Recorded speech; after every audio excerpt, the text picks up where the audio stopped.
আজকে কেন বলুন তো কলেজ থেকে ফেরার পথে আমায় চোর শুনতে হচ্ছে? কেন বাসে উঠলে কেন বলছে তুই বুঝতে পারছিস না? তাদের দলে তুই নাম লিখে দিয়েছিস, সেই জন্য তোকে চোর বলছে। চোর বলা হচ্ছে, বাস থেকে নেমে গেলে চোর বলা হচ্ছে? কিসের জন্য?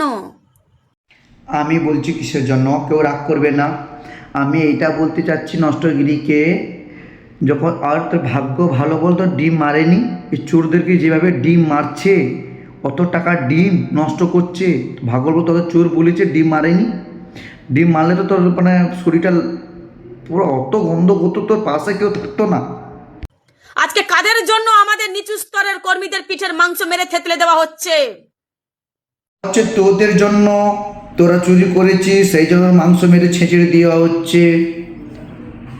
আজকে কাদের জন্য? কোথায় ছিল এত টাকার সম্পত্তি? ইনকাম সোর্স কি? কেন পাট ক্ষেতের জমিতে বস্তা ভর্তি টাকা পাওয়া যাচ্ছে? তোর বাবা জনতা টাকা মেরে ফ্ল্যাট করে রেখেছে, বাংলো বানিয়ে রেখেছে, সে টাকাটা কোথা থেকে পেলো? আমাদের কাছে নিয়েছে, মাদের বোনের কাছে, গরিব দুঃখীর কাছে টাকা মেরে তোরা বড়লোক হয়েছিস।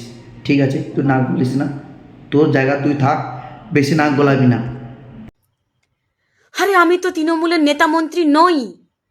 তুই কে? চটি চাটা। এমন একটা জায়গায় পৌঁছে গেছে যে মানুষ চাইলেও তার পছন্দের দলকে সাপোর্ট করতে পারবে না, কারণ আমরা ভালো হলে তো হয় না। মঞ্চের ওপরে যে চেয়ারটা দখল করে যে নেতাটা বসে রয়েছে তাকেও তো ভালো হতে হবে। তাই প্রত্যেকটা মানুষকে বলতে চাই, যদি ভালোভাবে থাকতে চান তাহলে কোনো রাজনৈতিক দলকে সাপোর্ট করবেন না।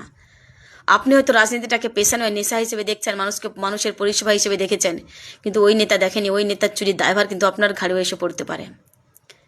তাই আমি সবাইকে বলবো যে রাজনীতি থেকে দূরে সরে যান আর একটু ভালোভাবে বাঁচুন।